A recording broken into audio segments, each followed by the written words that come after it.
Welcome to what truly matters. When was the last time someone truly held you? Not a polite hug at a family gathering, not a quick squeeze before rushing out the door. I'm talking about that embrace that lasts a few seconds longer than expected. That hug where you can feel the other person's heartbeat. That moment where someone holds you and says without words, "I see you. I'm here. You're not alone." There's something profoundly mysterious about a hug. It's one of the simplest gestures we know, yet it has the power to change everything. A hug can calm anxiety. It can stop tears or start them. It can turn an unbearable day into something bearable. It can even save a life. But we live in a world where we're more likely to swipe a screen than hold a hand, where we send heart emojis but forget to give real affection, where we're more connected than ever before, yet lonelier than we've ever been. And somewhere in all this loneliness disguised as connection, we've forgotten something essential. Our bodies need touch. Our souls need to be held. Today, I want to share a story that changed how I understand the power of a simple embrace. It's the story of Evelyn, a woman who spent 38 years building walls around herself, convinced she didn't need anyone. And when those walls finally came down, she discovered that healing doesn't always come from strength. Sometimes it comes from allowing yourself to be vulnerable enough to be held. This is a story about what we lose when we refuse human connection, and what we find when we finally open our arms. Evelyn was an architect. Not just any architect, she was brilliant. By 35, she had designed buildings that graced the skylines of major cities. Her work was featured in prestigious magazines. She had won awards. She had everything that looked like success from the outside. But if you looked closely, you'd notice something. Evelyn never lingered at social events.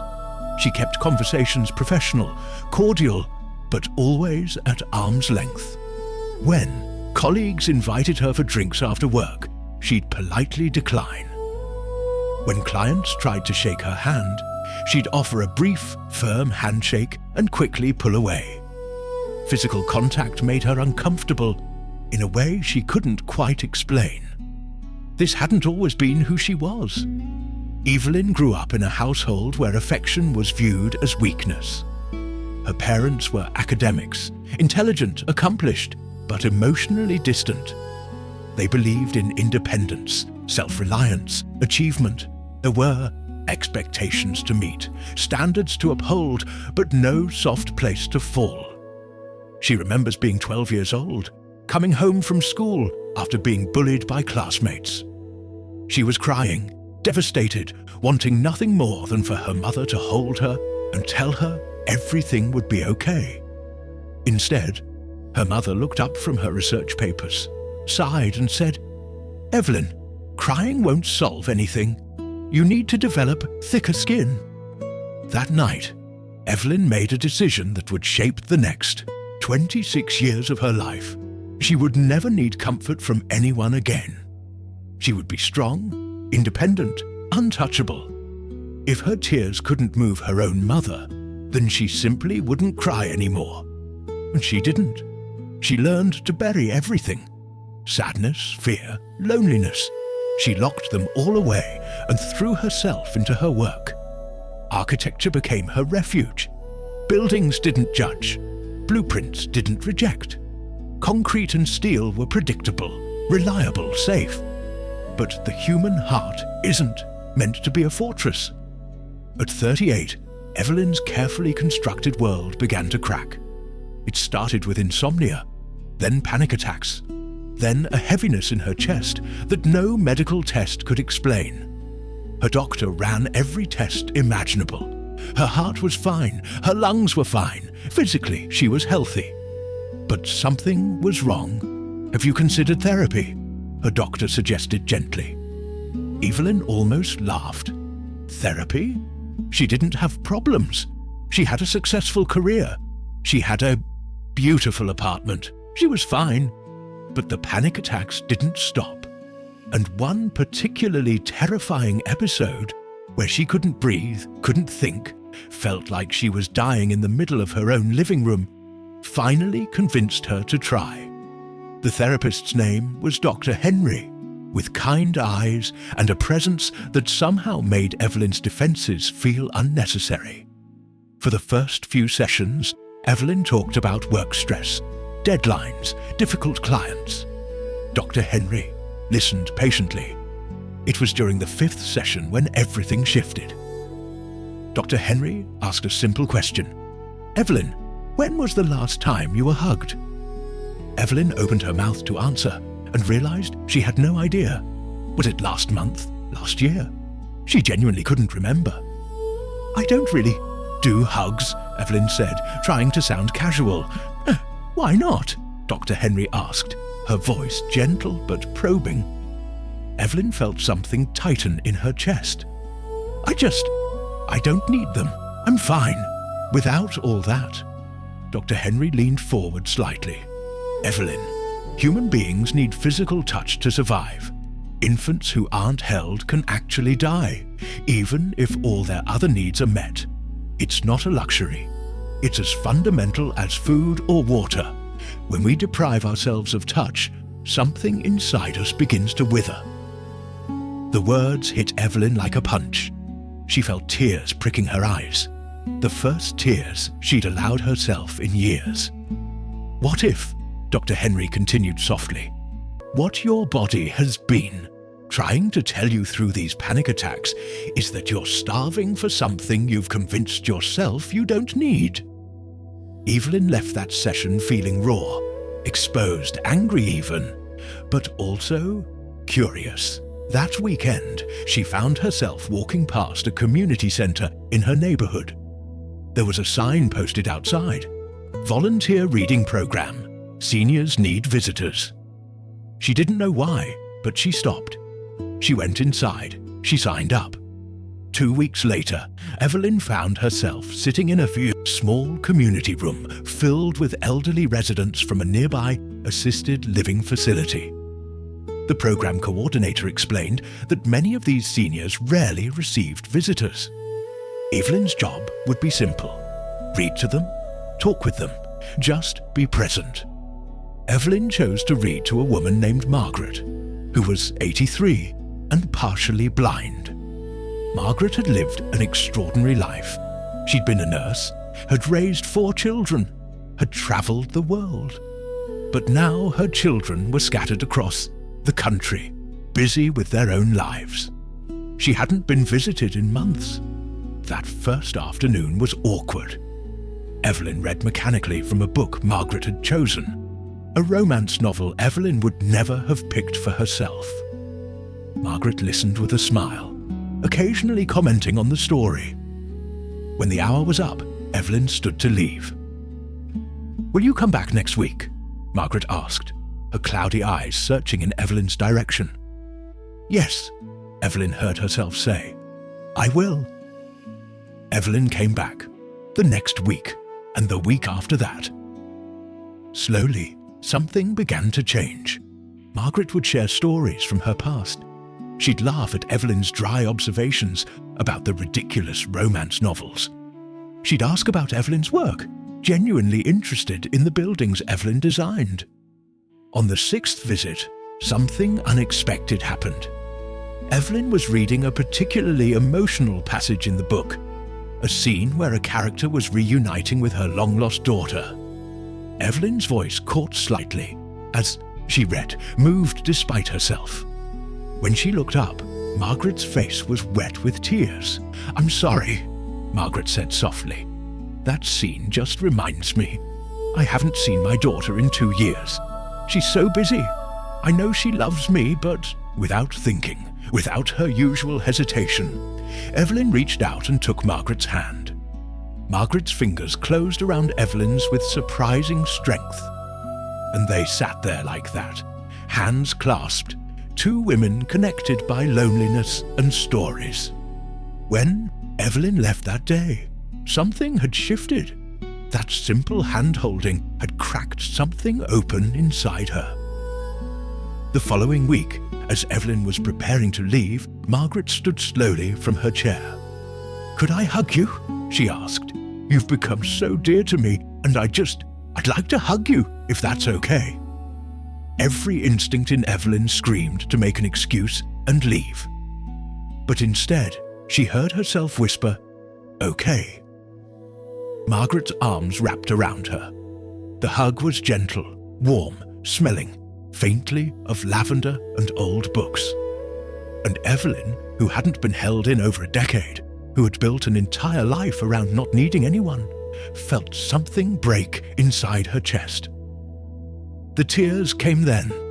Not delicate tears, but deep, wrenching sobs that seemed to come from a place Evelyn didn't know existed. And Margaret just held her. This woman she'd known for only 6 weeks. Held her the way Evelyn had needed to be held for 26 years. "It's okay," Margaret murmured, her hand gently patting Evelyn's back. "It's okay, sweetheart. I've got you."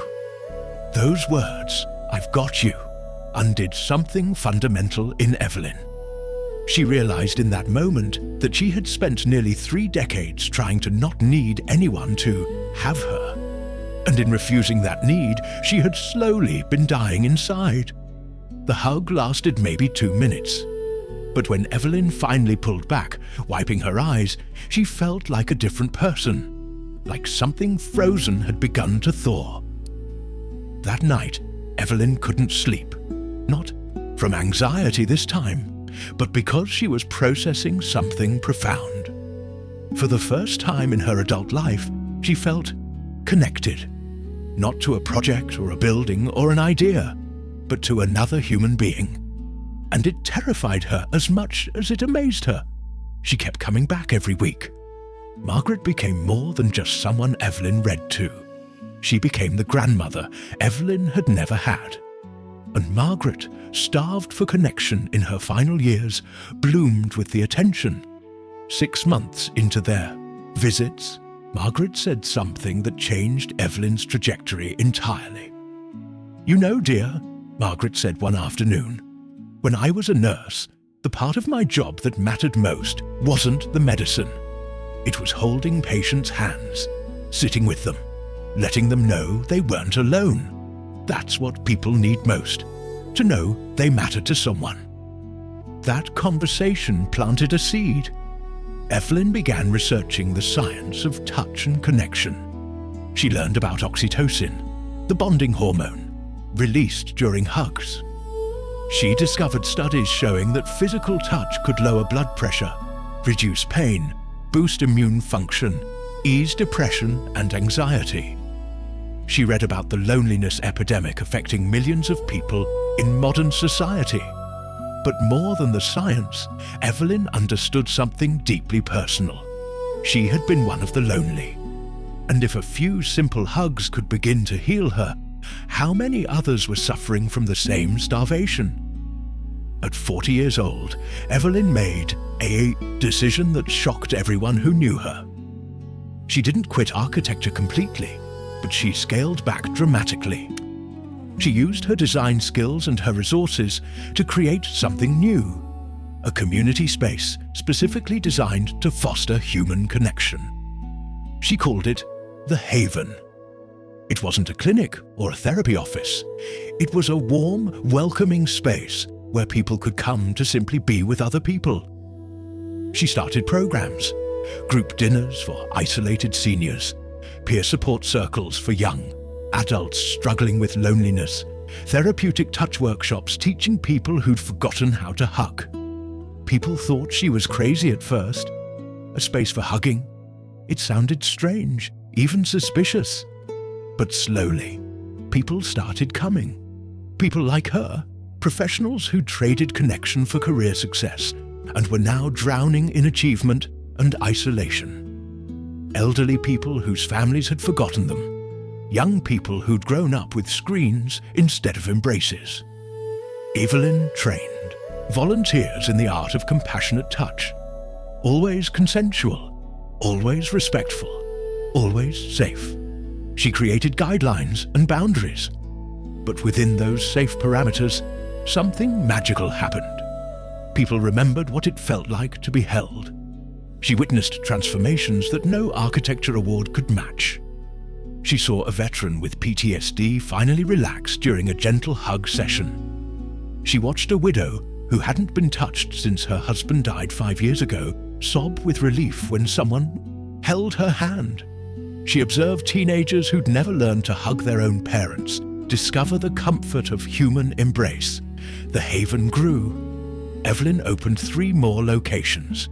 She trained hundreds of volunteers. She gave talks at universities and conferences about the neuroscience of touch and the architecture of connection. She wrote articles that went viral about the loneliness crisis and the simple solution hiding in plain sight. We need to hold each other. Margaret lived to see the haven flourish. She attended the grand opening of the 2nd location, beaming with pride. "Look what you've built," she said to Evelyn that day, squeezing her hand. Not with steel and concrete this time, but with love. Margaret passed away peacefully at 87, surrounded by her family, who had finally understood the urgency of presence after Evelyn had reached out to them. At her memorial service, Evelyn spoke about how one hug had saved her life, how Margaret's willingness to hold a broken woman had set in motion a healing that now touched thousands. Today, at 45, Evelyn runs a network of connection centers across 5 states. She's trained thousands of volunteers. She's consulted with hospitals, nursing homes and schools about the importance of compassionate touch. She's written a book about her journey from isolation to connection.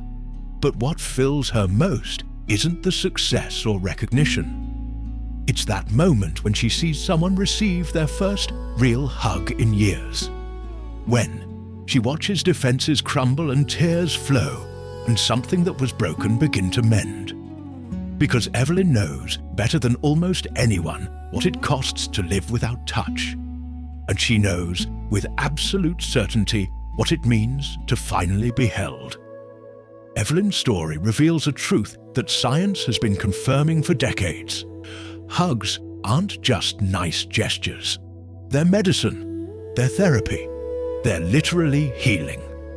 When we hug someone for 20 seconds or more, our brains release oxytocin, sometimes called the love hormone. This powerful chemical reduces cortisol, the stress hormone, lowers blood pressure, strengthens our immune system, and can even reduce physical pain. A simple hug can literally change your brain chemistry. But beyond the biology, there's something even deeper. Hugs are humanity's original language. Before words, before speech, we communicated through touch. A baby knows love not through understanding the word, but through feeling arms holding them, secure. When someone hugs us, something in us remembers. We remember that we're not alone. We remember that we're worthy of love. We remember that we exist not just in our minds, but in the physical world, where others can reach us and touch us and confirm that we're real. We live in the age of digital connection, but we're experiencing an unprecedented loneliness crisis. We can message 100 people in a day, but go weeks without being touched by anyone. And our bodies, our souls, are paying the price. The lack of physical touch isn't just uncomfortable, it's dangerous. It's linked to depression, anxiety, cardiovascular disease, weakened immune systems. People who lack regular physical contact have higher mortality rates. It's not dramatic to say that the absence of hugs can kill us. It's simply true. But here's the beautiful part. The solution is as simple as the problem is complex. A hug. That's where it starts. You don't need expensive therapy. You don't need complicated interventions. You need to open your arms and let someone in. And if you're someone who, like Evelyn, has gone years without real embrace, I want you to know it's not too late. Your capacity to heal, to feel, to connect hasn't died. It's just sleeping, and it can awaken at any moment with a single hug. Hugs heal the soul because they remind us of the most fundamental truth of human existence. We aren't meant to be alone. We're designed to connect, to touch, to hold and be held. Every hug is a new act of courage, a declaration that despite our fears, despite our wounds, we choose to open ourselves. We choose to trust. We choose to love. In a world that tells us to be independent, self-sufficient and strong alone, hugs are an act of rebellion. They say, I need you. I am vulnerable. I am human. And that vulnerability, that admission of need, is where all true strength begins. If Evelyn's story touched your heart, if you found truth in these words, I ask you to help spread this message.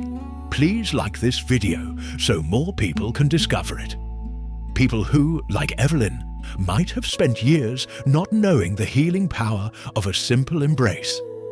Your like isn't just a button. It's a way of saying, this message matters. This truth needs to be heard. Subscribe to this channel to share stories like this. Stories that remind you that even in life's darkest moments, there's hope. That even when everything seems lost, there's a reason to keep going. And that life, with all its scars and sorrows, always has purpose. Share this video. Share it with someone who needs to hear that they're not alone. With someone who's forgotten what it means to be held. With someone who might just need permission to embrace and be embraced again. Your act of sharing could be the beginning of someone's healing journey. And leave me a comment. Tell me, when was the last time you received a hug that truly healed you? Or are you someone who, like Evelyn before her transformation, has been living without embrace? You're not alone. This community is here. Your story matters. And sharing it might inspire others who are struggling in silence. Because ultimately, we're all searching for the same thing. We all want to know that we matter, that we're seen, that we're loved. And sometimes all we need is for someone to open their arms and show us, without words, that we're not alone in this world. Hugs heal the soul because they bring us back to ourselves. They remind us who we are. Beneath all the protective layers, beneath all the wounds, they remind us that we are, at our core, beings made for love, and that it's never, never too late to open our arms and let that love in. So today, I invite you to do something simple but revolutionary. Hug someone. Really hug them. Not a polite greeting. An embrace that says, I see you, you matter, you're here. And if there's no one nearby right now, then embrace someone with your words. Send a message. Make a call. Tell someone they're important to you.